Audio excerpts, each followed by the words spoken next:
नमस्कार जोहार साथियों, झार पाठशाला के खोरठा क्लासेस में आप सबका बहुत बहुत स्वागत है। बहुत प्रतीक्षित क्लास, आप लोगों को लंबे समय से इंतजार था और आप सब लगातार मैसेजेस भी कर रहे थे कि सर क्लास कब मिलेगा, क्लास कब मिलेगा। तो लीजिए, क्लास स्टार्ट हो चुका है, ऐप भी आ चुका है। जो लोग नहीं अभी तक झार पाठशाला ऐप को डाउनलोड किए वो जाकर के डाउनलोड कर ले। और एक्साइज कांस्टेबल वाले आप लोगों के लिए तो ऑलरेडी ऑफर है, तो ऑफर का लाभ उठाइए और जल्दी से जल्दी ऑफर का लाभ उठाइए, क्योंकि कभी भी ये ऑफर किसी भी समय में खत्म हो सकता है। ये अनिश्चित काल के लिए ऑफर नहीं मिलने वाला है ना, तो टाइम निकल जाए उसके पहले मौके का लाभ उठा लें। अब चलते हैं हम लोग टॉपिक की तरफ। तो आज के सेशन में हम लोग पढ़ेंगे एक मजेदार कहानी को, जिसका शीर्षक है मूड फुचका।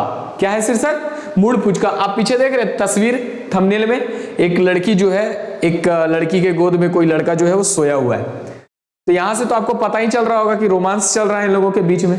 क्या चल रहा है? रोमांस चल रहा है। तो ये जो कहानी है, इस कहानी में भी रोमांस चल रहा है, ठीक है।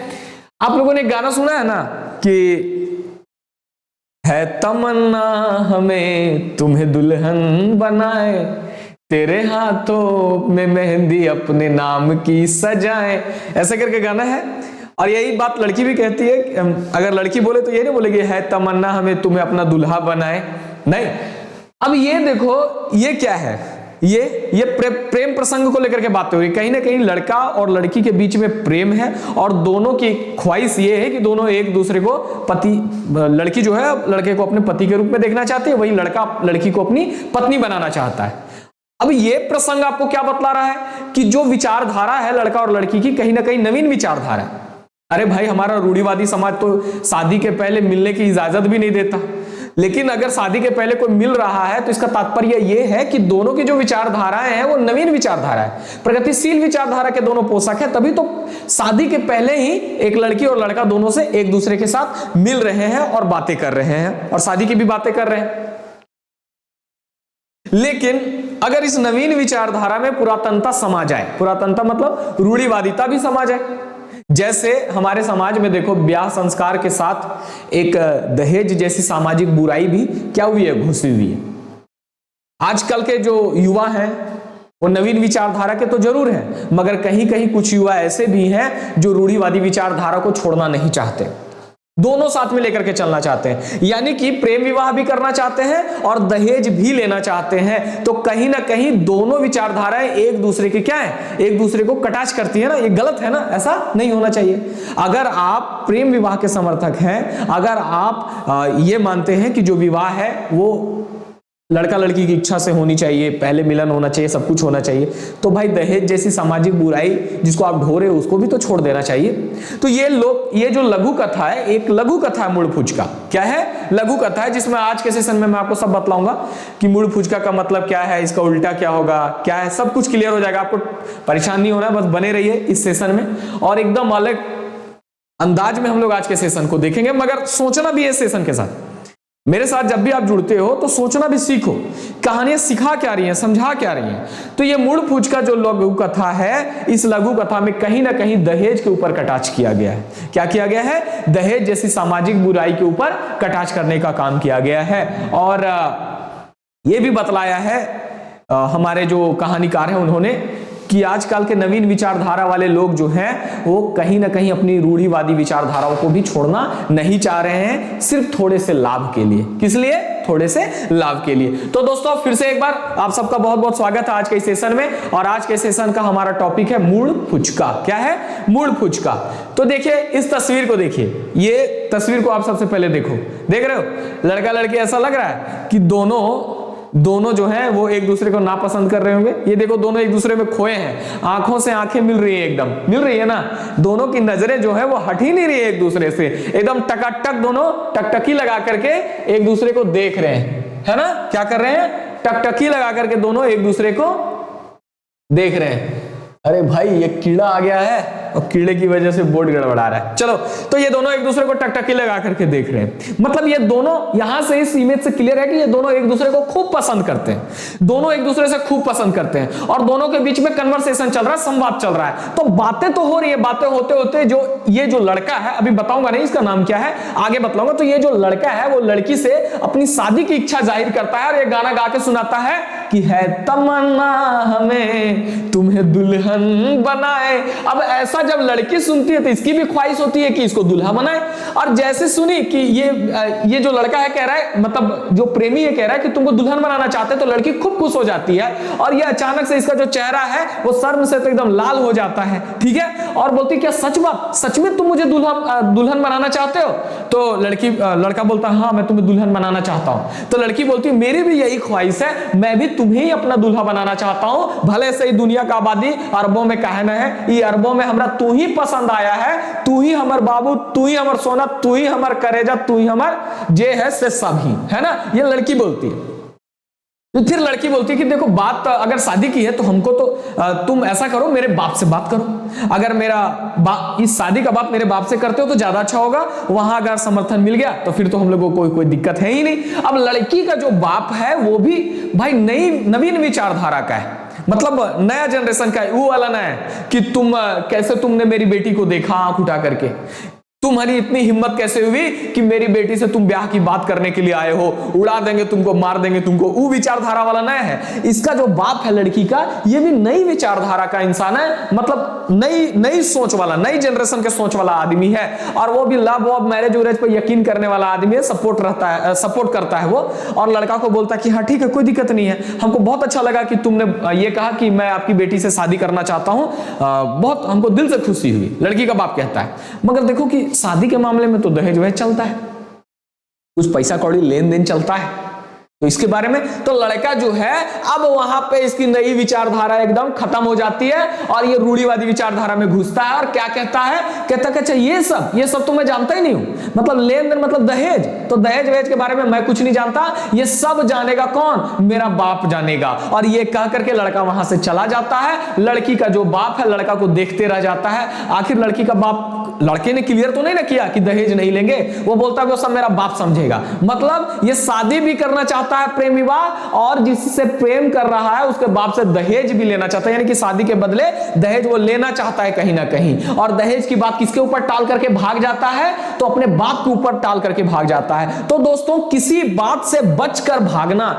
या किसी समूह से बच करके भाग जाने वाले व्यक्ति को ही हम लोग क्या कहते हैं, मूड़ फुचका कहते हैं। क्या कहते हैं, मूड़ फुचका कहते हैं। फुचका मतलब भाग जाना, फुचका फुचकी मतलब भाग जाना, ठीक है। तो मूड़ फुचका ऐसे व्यक्ति को कहा जाता है जो किसी बात से या किसी समूह से बच करके भाग जाता है या बच करके निकल जाता है, ऐसे व्यक्ति को हम लोग क्या कहते हैं, मूड़ फुचका कहते हैं। खोरठा में कहियो तो मूड़ फुचका माने कौन हो तरी छिनगल, कौन हो तरी छिनगल भिनगल हटल, है ना, किसी प्रकार से क्या करना, किसी बात से या किसी समूह से हट जाना, भाग जाना, निकल जाना, ऐसे व्यक्ति को हम लोग क्या कहते हैं, ऐसे व्यक्ति को हम लोग मूड़ फुचका कहते हैं। क्लियर है? तो आपने मूड़ फुचका शब्द का अर्थ समझा, आपने कहानी का सारांश देखा, आपने तस्वीरों में देखा एक लड़का और लड़की के बीच में क्या चल रहा है, रोमांस चल रहा है, ये भी आपने देखा। अब हम लोग समझते हैं कि इस कहानी के लेखक हैं कौन, कहानीकार कौन है, क्योंकि कहानीकार से भी सवाल आपके एग्जाम में पिछली बार जो एग्जाम हुआ था एक्साइज कांस्टेबल का पूछा कि गिरधारी गोस्वामी जी का उपनाम क्या है ना। तो गिरधारी गोस्वामी जी का उपनाम क्या है, अब ये आपको जानना है, अगर जो लोग नहीं जानते उनके साथ तो दिक्कत था। तो होता क्या है, आपको कहानीकार सबकी भी जानकारी एग्जाम की तैयारी अगर कर रहे हैं तो रखनी पड़ती है कि कौन है, कहां के हैं, है ना, जन्म कब हुआ, इतना जानकारी तो आपको जरूर रखना पड़ेगा। तो देखो कहानीकार का क्या नाम है, कहानीकार का नाम है दोस्तों गिरधारी गोस्वामी आकाश खूंटी। आकाश खूंटी क्या है, आकाश खूंटी उपनाम है, क्या है, उपनाम है किसका, गिरधारी गोस्वामी का। और यहां से सवाल आपके एग्जाम में पिछली बार पूछा, तो ये वेरी वेरी इंपॉर्टेंट है, इस बार भी आपको पूछ सकता है, ऐसा नहीं है कि नहीं पूछेगा। तो मैं अगर कहूं कि गिरधारी गोस्वामी जी का उपनाम क्या है, तो आपका झट से जवाब आना चाहिए कि सर आकाश खूंटी। क्या नाम है? आकाश खूंटी। फिर मैं कहूं कि इनका जन्म कब हुआ ये बताओ, तो दोस्तों इनका जन्म हुआ 4 अगस्त 1965 को। कब इनका जन्म हुआ? 4 अगस्त 1965 को इनका जन्म होता है। जन्म स्थान है माराफारी, बोकारो जिला। कहां के रहने वाले हैं? तो ये माराफारी, बोकारो जिला के रहने वाले हैं। यहां तक क्लियर है? एक बार इसको अच्छे से देखो। मूल फुचका लोक कथा, लघु कथा। मूल फुचका कैसी कथा है? कथा का मतलब कहानी है ना, तो एक लघु कथा है, ये भी आपको बताएंगे। लघु कथा का मतलब, लघु मतलब छोटा, है ना। रही मन देखी बड़े को लघु न दीजिए डारी, है ना। जहां काम आवे सुई कहां करे तलवारी, यानी कि बड़े को देख करके लघु, लघु मतलब क्या? छोटा। तो छोटे को नहीं छोड़ देना चाहिए, है ना। हर किसी का अपना महत्व है, बस समय के हिसाब से चीजों का या व्यक्तियों का महत्व पता चलता है। तो गिरधारी गोस्वामी जी का उपनाम है आकाश खूंटी। इनका जन्म हुआ 4 अगस्त 1965 को। इनका जन्म स्थान कहां है? तो ये माराफारी, बोकारो जिला के रहने वाले हैं, जो कि हमारे झारखंड में है। अब हम लोग आगे बढ़े तो देखो, इनकी मां का नाम है छुम्मू देवी और पिता का नाम है देबूलाल गोस्वामी। पिताजी का क्या नाम है? देबूलाल गोस्वामी। शिक्षा दीक्षा की बात करें तो ये बीए, एमए तक की पढ़ाई किए हैं। सम्मान के बारे में अगर देख लो, इनको क्या क्या सम्मान मिला, ये ज्यादा जरूरी होता है। तो खोरठा में सेवा करने के चलते इनको कई जगह सम्मान, कई सम्मान से सम्मानित किया गया। अब हम लोग देखेंगे कि कौन कौन सा इनको सम्मान वम्मान मिला है, ठीक है। तो यहां पे बताया जा रहा है कि बोकारो से खोरठा रत्न, तो ये देखो बोकारो से खोरठा रत्न इनको मिला है। भेंडरा, भेंडरा भी बोकारो में, तो भेंडरा से इनको सपूत सम्मान मिला है। और जगत सिंहपुर उड़ीसा से बाबा जी संग्रहालय सम्मान मिला है। तो देखो कितना सम्मान हो गया, ये याद नहीं भी रखोगे तो चलेगा, कोई दिक्कत नहीं है ना। देखो यहां पे समझो, पहला सम्मान इनको खोरठा रत्न मिला, ये क्लियर है। कहां से? बोकारो से। और भेंडरा से इनको सपूत सम्मान मिला। जगत सिंहपुर उड़ीसा में है, यहां से इनको बाबा जी संग्रहालय सम्मान दिया गया 2008 में, इसको याद रखना। झारखंड साहित्य समाज से झारखंड मोहर। अब ये देखो, ये भी एक सम्मान है। तो पहला सम्मान, दूसरा सम्मान, तीसरा सम्मान, और साहित्य समाज की ओर से झारखंड मोहर सम्मान, है ना, चौथा सम्मान। और झारखंड भाषा साहित्य संस्कृति की ओर से क्या मिला इनको, तो देखते हैं। अखड़ा से, अखड़ा सम्मान से सम्मानित किया गया, यानी कि ये अखड़ा सम्मान से भी सम्मानित किए गए 2010 में। और रांची विश्वविद्यालय के जनजातीय एवं क्षेत्रीय भाषा विभाग से बांटे हुए हैं, बाटेले लुआठी पत्रिका खातिर विशेष रूप से सम्मानित किया गया, है ना। ये लुआठी पत्रिका क्या करते थे, निकालते थे, जिसके लिए भी इनको टीआरएल विभाग, जनजातीय क्षेत्रीय भाषा विभाग की ओर से विशेष रूप से सम्मानित किया गया। तो बोलोगे कि सर इतना हमको याद रखना पड़ेगा? नहीं, इतना मत याद रखिए। इनको अखड़ा सम्मान दिया गया 2010 में, ये याद रखिए। इनको खोरठा रत्न से नवाजा गया है, ये भी याद रखिए। इनको सपूत सम्मान दिया गया, ये याद रखिए। बस ये तीन को याद रखिए, इससे ज्यादा आपको याद रखने का जरूरत नहीं है। इससे ज्यादा याद रखने का जरूरत नहीं, आपको इतना पूछबो नहीं करेगा। क्लियर है? तो याद रखना क्या क्या, फिर से एक बार देख लो। इनको खोरठा रत्न से सम्मानित किया गया, पहला याद रखना है। इनको सपूत सम्मान दिया गया, दूसरा याद रखना है। तीसरा क्या याद रखना है, इनको अखड़ा सम्मान से सम्मानित किया गया। ये तीन चीजें आप याद रखना, इससे ज्यादा दिमाग पे जोर मत लगाना। अब आगे बढ़ते हैं और देखते हैं गिरधारी गोस्वामी जी 1993 से। अब ये इनके काम के बारे में अगर बात करें, क्या काम करते हैं ये, तो देखो ये 1993 ईस्वी से बोकारो स्टील प्लांट में काम कर रहे हैं। कब से? 1993 से, यानी कि ये बोकारो स्टील प्लांट में काम करते हैं। बोकारो स्टील प्लांट को तो आप लोग जानते ही हैं। इसके अलावा आपको बताते हैं कि ये पत्रकारिता काम 1984 से अमृत वर्षा, एक हिंदी दैनिक पत्रिका है अमृत वर्षा, तो उसमें ये पत्रकारिता का भी काम करते रहे कि प्रतिनिधि रूपे काम शुरू करला। इन्होंने क्या किया, अमृत वर्षा एक हिंदी दैनिक पत्रिका थी, जिसमें 1984 से ये पत्रिका, इस पत्रिका के लिए काम करना प्रारंभ किए। 1997 में कोटा ओपन यूनिवर्सिटी से पत्रकारिता डिग्री पावल।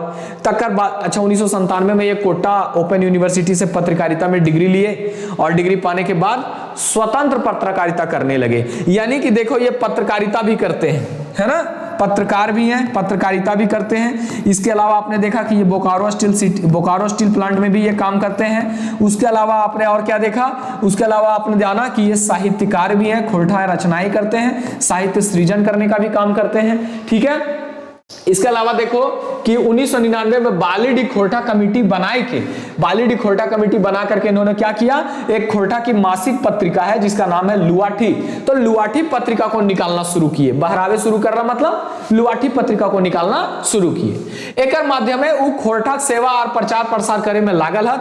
रचना चेठा, अच्छा अब इनकी कुछ रचनाएं हैं जिसको हम लोग देखेंगे। तो आपने जाना कि हमारे गिरधारी गोस्वामी जी जो है वो क्या क्या हैं, तो पत्रकार हैं, है ना, उसके अलावा बोकारो स्टील प्लांट में ये काम भी करते हैं, उसके बाद साहित्य सृजन का भी ये काम करते हैं, है ना, साहित्यकार भी हैं, क्लियर है। और इनकी कुछ रचनाएं हैं जिसके बारे में मैं आपको बता दूं, तो एक है इनकी फेमस रचना चेठा, है ना, जो कि क्या है, खोरठा लघु कथा संग्रह है। अगर इनकी रचना की बात करें तो रचना का नाम है चेठा, जो क्या है, खोरठा लघु कथा संग्रह है। उसके बाद की रचना के बारे में बताओ तो गीता की कसम, क्या है, गीता की कसम, क्लियर है। तो गीता की कसम क्या है, ये हिंदी लघु कथा संग्रह है, याद रखिएगा। गीता की कसम क्या है, हिंदी लघु कथा संग्रह है। इसके अलावा आगू जन्मे खोरठा एकांकी संकलन है, और इसके साथ साथ हिंदी उपन्यास और हिंदी कविता संग्रह प्रकाशित भेल। अब देखो ये समझो इतना सब कुछ याद रखने की जरूरत नहीं है, समझ रहे हो ना कि सर इतना हम लोग याद रखेंगे, नहीं, इतना मैंने जो बताया मैं आपको नोट्स में दे दूंगा, वहां से आप लोग देख लेना एक बार, पर इतना आपको नहीं पूछेगा। ये सब यहाँ पे बुक में दिया हुआ था तो मैंने सोचा चलो आपको बतला दूं, बस कुछ याद रखना, कुछ में क्या क्या वो एक बार देख लो, फिर हम लोग चलते हैं लघु कथा की ओर। तो ये लुआठी पत्रिका का क्या करते थे, ये लुआठी पत्रिका निकालना शुरू किए, जो कि एक खोरठा मासिक पत्रिका है। तो ये याद रहेगा आपको, हमारे गिरधारी गोस्वामी जी क्या किए हैं, तो लुआठी पत्रिका निकालना शुरू किए थे, जो कि एक खोरठा मासिक पत्रिका है ना। और इसके बाद इनकी रचना में अगर आप याद रखो तो एक खोरठा लघु कथा संग्रह चेठा को याद रखना। इसके अलावा गीता की कसम जो है ये इनकी कौन सी भाषा की रचना है, तो ये हिंदी लघु कथा संग्रह, तो उतना मत जाइए, चेठा याद रखिए, लघु कथा संग्रह, क्लियर रहेगा। आगू जन्मे खोरठा एकांकी संकलन है, बस। तो एक चेठा याद रखो और एक आगू जन्मे याद रखो, बस दो चीज याद रखना। क्या क्या याद रखना है, चेठा और आगू जन्मे याद रखना है, क्लियर है। अब यहां से हम लोग आगे बढ़ते हैं। अब आ गए हम लोग कहां पे, तो लघु कथा में आ गए हैं जिसका शीर्षक है मूड फुचका। चलिए यहां से हम लोग धीरे धीरे पढ़ना स्टार्ट करेंगे, समझना स्टार्ट करेंगे। अभी तक आप लोगों ने देखा जो हमारे लेखक हैं उनके बारे में जाना, आप लोगों ने कहानी का सारांश भी जाना। अब कहानी को हम लोग लाइन बाय लाइन समझेंगे। तो दोस्तों मूड फुचका क्या है, मूड फुचका, अब यहां से आप लोग सब कुछ याद रखना क्योंकि आपके एग्जाम के लिए एकदम जरूरी रहेगा।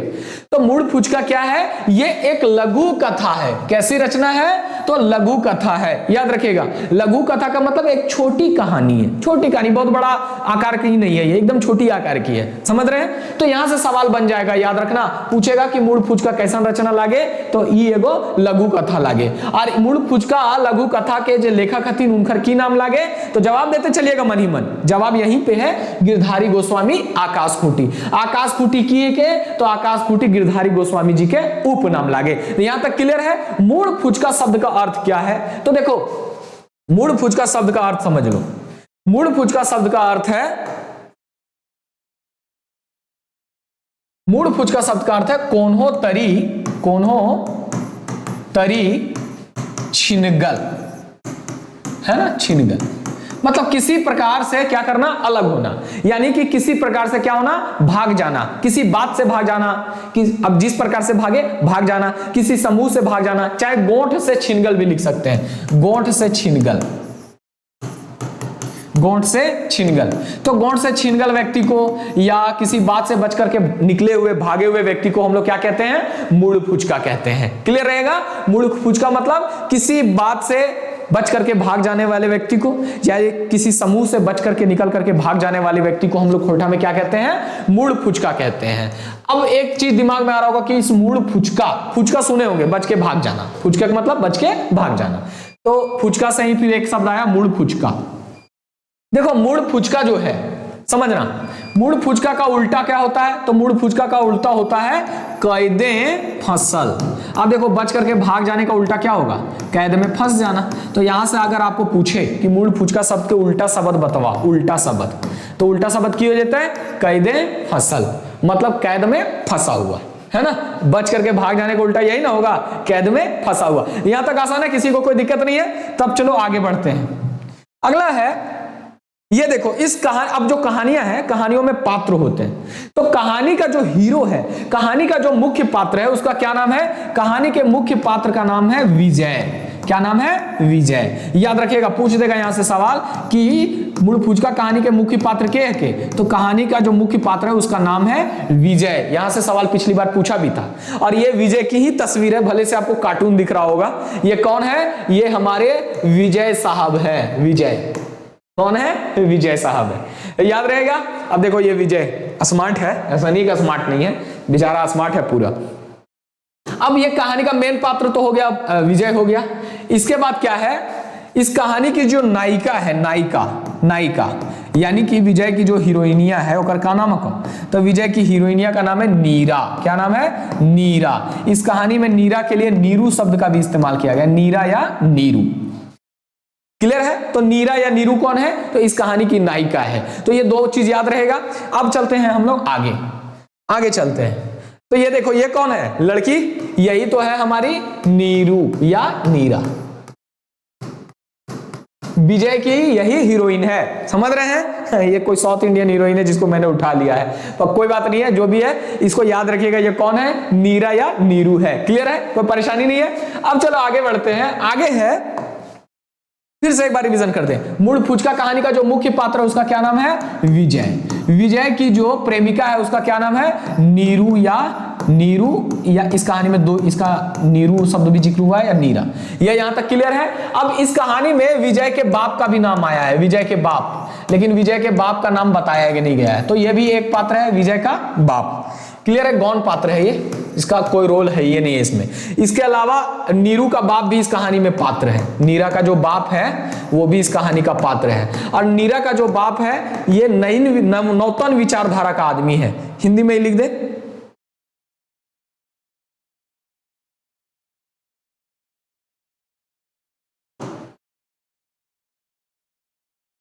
चलो, ये विजय मिट गया दोस्तों। विजय की जो हीरोइन है उसका नाम है नीरा। इस कहानी में विजय के बाप का भी नाम आया है, पर नाम क्या है वो नहीं बताया गया, विजय का बाप लिखा गया है। नीरा के बाप के लिए नीरा का बाप शब्द आया है, नीरा का बाप। अब ये जो नीरा का बाप है ये कैसी विचारधारा का आदमी? यहां से सवाल बनेगा। तो ये नवीन विचारधारा का आदमी है। याद रखिएगा, नई सोच वाला। नवीन विचारधारा मतलब नई सोच वाला, नवीन विचारधारा का आदमी है। क्लियर है? अब यहां से हम लोग आगे बढ़ते हैं। ये सब याद रखिएगा, यहां से सवाल बन जाएगा।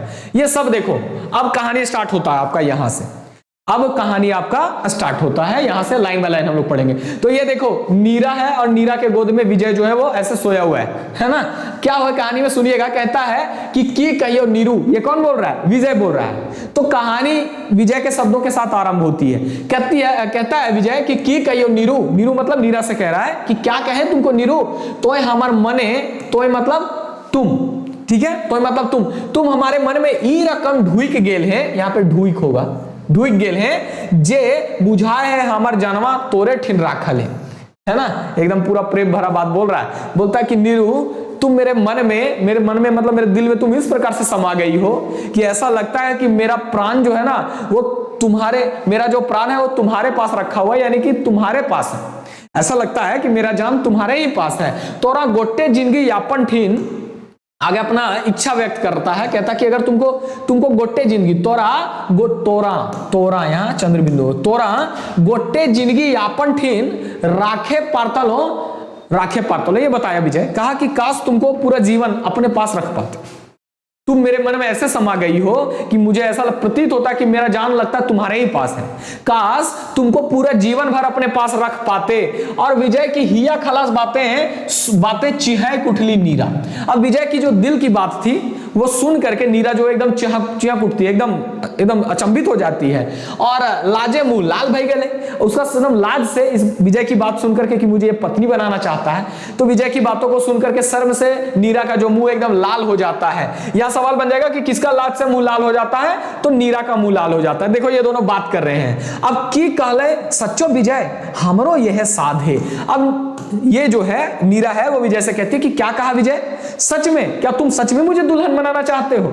मेरी भी यही हमरो यह रकम बुझा है। ये नीरा कहती है कि मुझे भी कुछ ऐसा ही लगता है कि मेरा प्राण तुम्हारे पास है और मैं भी तुमको अपना दूल्हा बनाना चाहती हूं। हमार विश्वास है यदि बतवा तो हमार बाप ठीने राखे पारतले तो हमीने मन एक साथ जरूर पूरा होता। नीरू कहती है कि अगर तुम ये बात जो मुझसे कह रहे हो, ये बात मेरे बाप के पास जाकर के कहोगे ना, तो हम लोगों का जो इच्छा है कि एक दूसरे को हम लोग क्या करें, पति पत्नी के रूप में स्वीकार करें, तो ये इच्छा जरूर पूरा हो जाएगा। हामिने माने साध, साध मतलब क्या होता है, साध का मतलब ख्वाहिश, साध का मतलब इच्छा, तो हम लोगों का जो इच्छा है मन का वो जरूर पूरा हो जाता। अगर तुम, नीरा कह रही है, याद रखिएगा सवाल बनेगा यहां, नीरा कह रही है अगर तुम यही बात मेरे पिताजी से कहोगे, कह दोगे तो।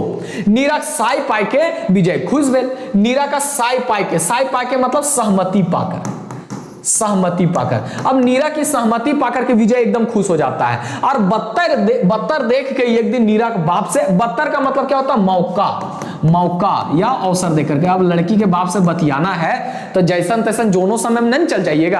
अरे भाई कोई काम करना, किसी से कोई काम लेना है या बात मनवाना है तो सही तरीके से बोला जाता है, सही समय पे बोला जाता है। न पता चला को अगर मूड खराब है और जाके बोल दिए तो जो होने वाला काम रहेगा वो बिगड़ जाएगा। तो ये जो है थोड़ा ठीक समझदार आदमी है हमारा विजय। ये मौका देख करके एक दिन क्या किया, नीरा के बाप के पास गया और बाप से जाकर के अपन मन एक बात रखा। ये देखो नीरा का बाप है और ये विजय नीरा के बाप से अपनी बात रख रहा है। देख रहे हैं, इसका बाप मुस्कुरा रहा है, मुस्कुरा रहा है मतलब कहीं ना कहीं राजी है। तो राजी, मियां बीवी राजी, तो काजी को तो तैयार होने। तो यहाँ पे लड़की का बाप एकदम तैयार है, देख रहे, मुस्कुरा के विजय से बात कर रहा है, यानी कि बात एकदम सेट हो गया। नीरा का बाप लौतर विचारक लोग। अब यहां पे देखो क्लियर किया गया है कि नीरा का बाप नवीन विचारधारा का आदमी है, नई सोच वाला, नई विचार वाला इंसान है, नई विचारधारा वाला इंसान है। मतलब नई विचारधारा के जो लोग होते हैं वे लोग प्रेम विवाह को ये नहीं करते, टालते नहीं है, वो लोग हाँ बोलते ठीक है। अरे लोग जिंदगी के बारे में एकदम ओपन रहते, चलो ठीक है, आजकल का जनरेशन यही है, सब लव करता है, फिर लव करके मैरिज करता है, साथे रहता है, तो चलता है, कोई दिक्कत नहीं। तो इस विचारधारा का इंसान कौन है, नीरा का जो बाप है, और वो प्रेम विवाह से परहेज नहीं है उसको, वो खुश हो जाता है और वो रसिक मने के बात बड़ी चाणे बूझ गए। रसिक मने, अब यहाँ पे एक शब्द आया रसिक। देखो खोरठा में रईस का एक शब्द होता है। रईसका किसको बोलते हैं, जो झारखंड में नाचने गाने बजाने में एकदम तेज होता है ना, उसको रईसका कहते हैं। लेकिन यहां पे रसिक का मतलब है रस का पान करने वाला, समझ रहे, रस का पान करने वाला। अब ये रस चाहे प्रेम रस हो, अब ये रस चाहे कहानियों का रस हो, कविताओं का रस हो, चाहे जो भी रस हो, रस का पान करने वाले को ही हम लोग क्या कहते हैं, रसिक कहते हैं। तो यहां रसिक शब्द जो है वो किसके लिए इस्तेमाल किया गया, कहीं ना कहीं विजय के लिए, क्योंकि विजय ही यहां पे प्रेम रस का पान करने वाला है ना। तो वो विजय के मन की बात जो है वो चाड़े मतलब एकदम तुरंत समझ जाता है और विजय से कहता है कि तोर हिया खलास बात सुनी बड़ी खुशी भेल। हिया खलास बात सुन मतलब तुम्हारे दिल की बात जो है ना, तुम्हारे दिल के तह की बात सुन करके मुझे बहुत खुशी हुई। तोर आर नीरू पसंद है हमरो पसंद, जो तुम दोनों की पसंद है वही मेरा भी पसंद है। यानी कि तुम लोग जिस बात पे राजी हो उस बात पे हम भी राजी हैं। मतलब जो तुम लोगों को पसंद, जो मतलब तुम चाहते हो, पसंद का मतलब यहाँ वो पसंद नहीं, पसंद का मतलब जो तुम चाहते हो वही हम भी चाहते हैं। चलो जो तुम दोनों की ख्वाहिश है वही मेरी भी ख्वाहिश है। चलो अब ख्वाहिश मतलब वो दोनों शादी करना चाहते हैं, बुढ़वा शादी करने नहीं चाह रहा है, ख्वाहिश मतलब जो तुम दोनों शादी करना चाह रहे हो ना, तो हम भी यही चाहते हैं कि तुम दोनों शादी कर लो। तो पसंद को एकदम दूसरे तरीके से मत लीजिएगा। मेंतुक बेटा, अब मेंतुक का मतलब होता है लेकिन। अब सब तो बोला, सब बोलने के बाद मेंतुक जोड़ दिया, ले भाई अब गड़बड़। अभी मेंतुक क्या है, तो मेंतुक बेटा, मेंतुक का मतलब होता है खोरठा में लेकिन। मेंतुक का मतलब क्या होता है, लेकिन। बोलता मेंतुक बेटा क्या बिहा शादी का में कुछ नियम धर्म है वे।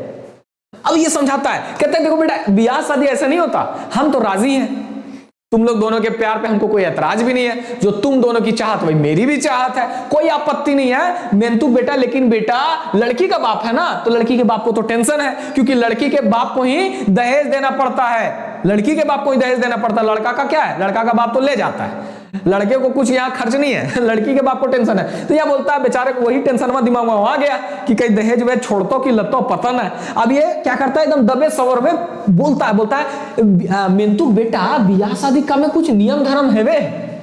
खुल के बोलता है कि ब्याह शादी में कुछ नियम धर्म होता है, लेन देन पौना पाती की बात है ना, मतलब लेन देन चलता है, पौना पाती चलता है, समझ रहे हैं ना। ये यहाँ पे लेन देन पौना पाती का मतलब दहेज क्या है, ये इसका मतलब दहेज की बात कर रहे हैं। कौन, लड़की को जो पिता है। मैंने पूछा कि शादी भी हम तो दहेज वहेज चलता है, तो तुम भी दहेज वहेज लोगे का, एकदम दबे सबर में पूछा। अब इतना बोलकर चुप हो जाए, ज्यादा नहीं बोला तो चमक उठल विजय। अब चमक उठल मतलब अब अचानक से एकदम क्या फुर्ती में आ गया, समझे ना, और चमक उठल और बोला बाप रे ये गुला तो भूलिए गए हलो।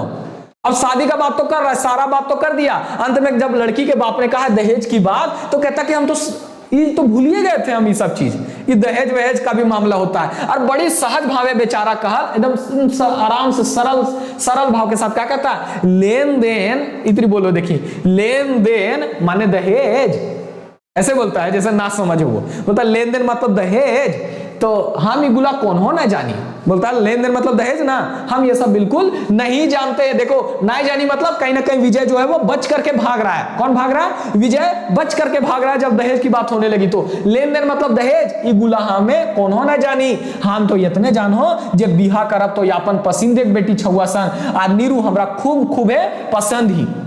विजय कहता है देखो लेन देन दहेज वहेज के बारे में हम बिल्कुल नहीं जानते हैं। ये ना नहीं बोल रहा, टाल नहीं रहा है, बोलता है इस सब से हमको, ये सब हमको बिल्कुल नहीं पता, हमको बस इतना पता है कि अगर हम शादी करेंगे तो अपने पसंद की लड़की, बेटी छुआ मतलब यहाँ पे लड़की से है ना, तो जो भी करेंगे हम अपने पसंद की लड़की से शादी करेंगे। और नीरू हमरा खूब है पसंद ही, और नीरू जो है वो हमको बहुत पसंद है, और दहेज फेंचांगे हमें नाय पड़ब। अब दहेज के फेंचांग मतलब झमेला में, लफड़ा में हम नहीं पढ़ेंगे। अब नहीं पढ़ेंगे मतलब ये नहीं कह रहा है कि हम दहेज नहीं लेंगे, यहां क्लियर किया आगे के लाइन में, उल्टा हमारा बाप जाने।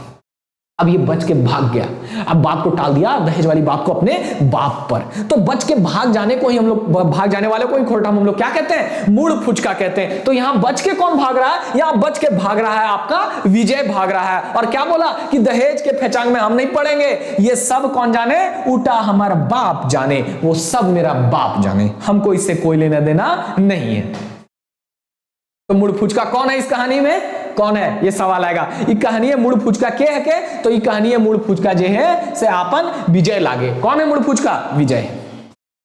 तो यही बात तो मैंने आपको शुरू में आरंभ में समझाया कि इस आजकल का क्या देखा जा रहा है, नई विचारधारा के साथ लोग रूढ़िवादी विचारधारा को भी पकड़े हुए हैं। प्रेम व्रेम सब चलता है, लेकिन जब बात दहेज की होती है तो लोग दहेज भी लेना चाहते हैं। ये लड़के पक्ष की मैं बात कर रहा हूं, ये समाज की सच्चाई है, समाज की सच्चाई है। तो दोस्तों दहेज नहीं लेना चाहिए, यह कहानी कहता है। और अगर आप प्रेम विवाह कर रहे तो वहां तो एकदम नहीं, कम से कम आप जिससे प्रेम करते हैं उसके विषय में तो अवश्य सोचना चाहिए कि दहेज लेने से इस पे परेशानियां होंगी, दिक्कतें होंगी, इतना तो सोचना ही चाहिए। तो हमें दहेज नहीं लेना चाहिए, यह कहानी आपको सिखाती है। क्लियर है। अब हम लोग चलते हैं आगे। तो विजय की बात सुन करके नीरा का बाप ओकरा भालले रहले। अब विजय की बात सुनने के बाद आखिर नीरा का बाप क्या कर सकता है, बेटी का बाप है, तो भालले रहले का मतलब होता है देखते रहना, उसको देखते रह जाता है और विजय उठ करके चला जाता है। अब ये देखो, ये नीरा का बाप है, ये बेचारा बूढ़ा बाप। दहेज के मामले में जब विजय कुछ भी क्लियर नहीं किया, बोल दिया मेरा बाप समझेगा, तो बेचारा बूढ़ा विजय को देखते रह जाता है। सोचता है कैसा, सोच रहा होगा कैसा लड़का है बताओ, बोलता है तुम्हारी बेटी से प्रेम करते हैं, दहेज वो लेवल चाह रहा है। बाप पे टालने का मतलब वही है ना, दहेज लेना चाह रहा है। तो यहाँ पे ये आपका लघु कथा मुड़ फुचका पूरी तरह से खत्म हुआ। अब हम लोग बढ़ते हैं आगे, और आगे आप देख रहे होंगे बोर्ड में यहाँ पे लिखा हुआ है वस्तुनिष्ठ प्रश्न। तो इस लोक कथा के साथ ही साथ आपको प्रश्न भी देखने को मिलेगा इस सेशन में। यहां तक आप लोगों को सब कुछ समझ में आ गया होगा, किसी को कोई दिक्कत नहीं है। तो क्या प्रश्न हो जाए, आप लोग तैयार है प्रश्न के लिए? तो चलो हम लोग प्रश्न देखते हैं। तो पहला प्रश्न है कि मुड़ फुचका लघु कथा लिखल है, मुड़ फुचका लघु कथा किसने लिखा है, ये सवाल। अब ये आसान सा सवाल है, सवाल के 4 ऑप्शंस दिए हुए हैं, तो इसमें सटीक जवाब क्या होगा, बी नंबर होगा, गिरधारी गोस्वामी आकाश खूंटी। तो इस लघु कथा को किसने लिखा, गिरधारी गोस्वामी आकाश खूंटी लिखा। क्लियर है। अब चलो अगले सवाल को देखते हैं। अगला सवाल देखो, अगला सवाल है मुड़ फुचका माने बतवा। अभी मैंने आपको बताया मुड़ फुचका मतलब कि किसी प्रकार से क्या हो जाना, अलग हो जाना, भाग जाना, किसी बात से भाग जाना। ठीक है। तो यहाँ पे मुड़ फुचका का माने आपको पूछा जा रहा है, ये सवाल आप लोगों को दिख गया, मुड़ फुचका माने बतवा। अब थोड़ा ऑप्शंस देखिए। तो कोनो तरी छोड़ल, कोनो तरी सटल, मुड़ फुचका मतलब मारे या सभे। तो देखो कोनो तरी छोड़ल है ना, किसी प्रकार से किसी चीज को क्या करना, किसी प्रकार से छोड़ देना है ना, किसी बात से बच के भाग जाना। तो किसी तरह कोनो तरी छोड़ल, तो ब्याह दहेज का जो बात था उसको छोड़ने का काम कौन किया, विजय किया है ना। तो मुड़ फुचका का मतलब ये 4 ऑप्शन, ये प्रीवियस ईयर क्वेश्चन था जिसमें 4 ऑप्शन ऐसे थे। तो कोनो तरी छोड़ल, वहां पे आपका क्या हो जाएगा, सटीक जवाब हो जाएगा। मुड़ फुचका माने कोनो तरी छोड़ल, बच के भागना, किसी प्रकार से किसी बात को छोड़ के भागना, है ना। अगला सवाल देखो, मीरा यापन बिहाग बात विजय के केकर से करे कह ही। नीरा जो है यहाँ पे नीरा होगा, मीरा लिखा गया है, नीरा होगा, क्लियर है। नीरा इस कहानी की नायिका है। तो नीरा जो है अपने शादी की बात किससे करने के लिए कहती है। तो 4 ऑप्शंस में देखो, आपको कहानी पढ़ाते समय मैंने कहा कि जब विजय शादी की बात नीरा से करने लगता है तो नीरा कहती है कि अगर यही शादी की बात तुम मेरे पिता से करोगे तो हम लोगों का जो इच्छा है वो जरूर पूरा हो जाएगा। तो नीरा किससे करने के लिए कहती है, बाप से। किसके बाप से, तो नीरा अपने बाप से, याद रखिएगा अपने बाप से, ठीक है, अपने बाप से शादी की बात करने कहती है। तो इसका ऑप्शन क्या हो जाएगा, बी सही हो जाएगा। अगला सवाल देखो, अगला सवाल है मीरा, फिर मीरा लिखा गया, सॉरी दोस्तों यहाँ पे मीरा नहीं होगा, नीरा होगा, नीरा, नीरा है ना। नीरा अपन बिहाग बात विजय के केकर से करे कहे, ये सवाल तो रिपीट हो गया ना, तो ये क्लियर है। चलो, मुड़ फुचका शब्द केकर खातिर राखल गेले, लो ये सवाल आ गया। मुड़ फुचका, यहाँ पे कुड़ लिखा गया, मुड़ होगा। तो मुड़ फुचका शब्द जो है वो किसके लिए रखा गया है। यहाँ पे 4 ऑप्शन है, नीरा, मीरा, चलो मीरा भी मान करके चलो, कोई मीरा नहीं है, नीरा होगा या नीरा, जहां भी मीरा लिखा है वहां नीरा समझिएगा। तो नीरा, नीरा का बाप, नीरा बापे के लिए, चाहे विजय के बाप के लिए या विजय के लिए। तो दोस्तों याद रखना, मुड़ फुचका शब्द किसके लिए प्रयोग किया गया है, इस लघु कथा में विजय के लिए प्रयोग किया गया है। तो याद रहेगा, मुड़ फुचका शब्द किसके लिए प्रयोग किया गया है, विजय के लिए प्रयोग किया गया, क्लियर है। क्योंकि विजय ही दहेज की बात से मुकरता है, दहेज की बात को टाल करके भागता है ना। तो मुड़ फुचका किसी बात को टाल के भागने वाले को ही कहा जाता है, किसी तरह से किसी प्रकार से बच करके भागने वाले को ही हम लोग मुड़ फुचका कहते हैं। तो दहेज की बात से बच करके भागा कौन, विजय। तो यहाँ पे मुड़ फुचका शब्द किसके लिए प्रयोग हुआ, विजय के लिए प्रयोग हुआ। यह सवाल याद रखना, फिर से पूछ सकता है। अगला, विजय बाप नीरा के बाप से की बात रखल। अब विजय जो है वो नीरा के बाप से कौन सी बात रखता है, ब्याह की बात रखता है, सहिया लगाने की बात रखता है, या नीरा के बेस स्कूल में एडमिशन कराने की बात रखता है, या कुछ नहीं। तो आपको मालूम है कि विजय जो है वो नीरा के बाप से शादी की बात कहता है। क्या कहता है, शादी का प्रस्ताव रखता है ना। मुड़ फुचका लघु कथा में मुख्य पात्र कौन है, अब ये सवाल भी आ गया। मुड़ फुचका लघु कथा में आपने देखा कि मुख्य पात्र जो है वो हमारा विजय है। कौन है, विजय है। तो क्लियर है, यहाँ पे इस कहानी का मुख्य पात्र कौन है, विजय है, याद रखिएगा। अगला सवाल देखो, मुड़ फुचका कौन रकम में रचना लागे। यहाँ पे मुड़ फुचका लिखा हुआ है, तो मुड़ फुचका जो है कैसी रचना है, तो ये एक लघु कथा है। कैसी रचना है, लघु कथा है, छोटे आकार की कहानी है। यहां भी याद रहेगा, लघु कथा है, क्लियर है। अगले सवाल में चलते हैं। तो मुड़ फुचका पाठ कौन किताब से संकलित है। मुड़ फुचका जो है ये पाठ ये किस पुस्तक से संकलित है, यानी कि कौन से पुस्तक में इसको प्रकाशित किया गया, या कौन से पुस्तक में आपने देखा इस रचना को। तो दोस्तों ये मैंने आपको नहीं बताया था, ये दूर डायर जिरहुल फूल की रचना है। दूर डायर जिरहुल फूल में ये रचना प्रकाशित हुई है, क्लियर है। तो ये जो रचना है वो कौन से पुस्तक की है, दूर डायर जिरहुल फूल की है, क्लियर। आगे बढ़ते हैं। अगला है, विजय नीरू किससे की रकम यापन भाव के राखल रहे, यानी कि अपने मन की बात को वो कैसे कैसे कहता है। तो तोय हमार मने ढूक गेल है, हाँ ये बात कहता है कि तुम मेरे मन में समा गई हो। हमार जन्मा तोरे ठीन राखल है, मेरा प्राण तुम्हारे ही पास रखा हुआ है, ऐसा हमको लगता है। ये बात भी कहा, तोरा गोटे जिंदगी यापन ठीन राखे पारतलों होगा, है ना। तो काश तुमको पूरा जीवन अपने पास रख पाते। तो ये विजय ने नीरू से कहा, नीरा से कहा। तो इसका आंसर क्या हो जाएगा, सब हो जाएगा। ये सब बात कहा, ये सारा का सारा बात कहा। अगला सवाल है, विजय हिया खलास बात सुन नीरा के कैसन बुझाए।